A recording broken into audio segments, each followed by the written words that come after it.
Olá meninos, estamos aqui para falar mais um pouquinho sobre Karl Marx. E agora que a gente já entendeu direitinho os conceitos, do materialismo histórico dialético, a gente vai para mais alguns conceitos. Os primeiros desse vídeo vão ser estrutura e superestrutura. Bom, o que é a estrutura? A estrutura nada mais é do que aquela relação existente entre o patrão, o dono da fábrica, o dono do meio de produção, a burguesia industrial e os trabalhadores, o proletariado, que é o cara que vende a sua força de trabalho para um dono do meio de produção. E aí a gente tem que entender que no nosso mundo capitalista, essa é a relação mais importante, tá? Além da estrutura, nós vamos ter a superestrutura. E o que é a superestrutura?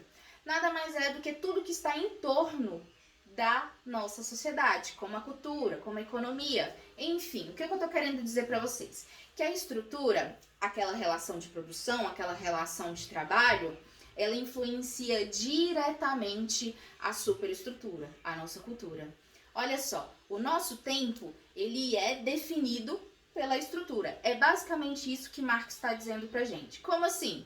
Primeiro você vai trabalhar, para depois você definir o que você vai fazer depois. Por exemplo, eu trabalho numa fábrica e lá eu passo 8 horas por dia, todos os dias da semana. Provavelmente, se eu for fazer alguma coisa de lazer, não sei, ir ao cinema, ir a um clube, eu vou definir esse dia para o meu dia de folga.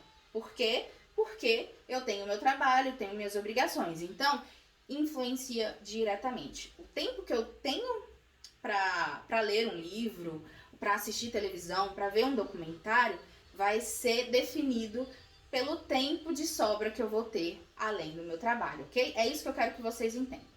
E aí, Karl Marx vai vir com aquela ideia que eu já disse para vocês na aula passada, do processo de luta de classes, O que a gente vai ter?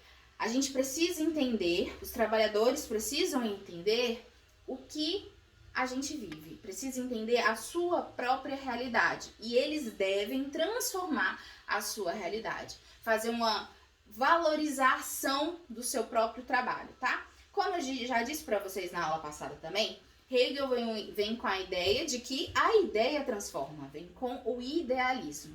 Marx não vem dizendo que a ideia que transforma, ele vai dizer que a ação transforma.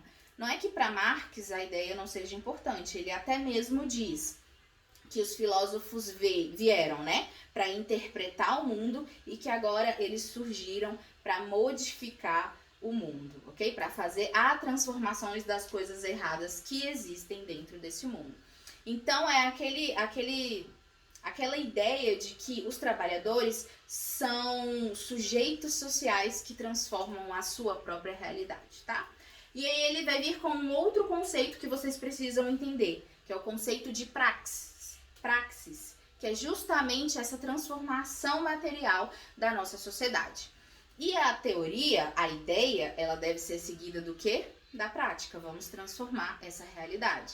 E aí a gente tem, por exemplo, segundo Lenin, que foi o grande líder da Revolução Russa, dizendo que sem teoria revolucionária não há prática revolucionária. Então, primeiro é preciso existir sim a ideia. Para vocês verem como Marx não é contra a ideia, mas ele quer, além da ideia, a ação, tá? Então, as pessoas precisam ter mais consciência das relações que acontecem no mundo capitalista e precisa observar as suas contradições. Uma dessas contradições é o que o Marx chama de mais-valia, que eu até já citei aqui para vocês, mas não dei esse nome, que é basicamente essa venda da força de trabalho. O cara vai lá, vende sua força de trabalho, trabalha pra caramba, mas não vai ficar com a maior parte do lucro que vai ser produzido lá na fábrica, entendeu? E essa maior parte, que é a mais-valia, vai ficar com o dono do meio de produção. E as pessoas precisam ter consciência disso para que isso se modifique. Bom, meninos, esses são os conceitos de hoje. Espero que vocês tenham entendido. Na próxima aula a gente retorna.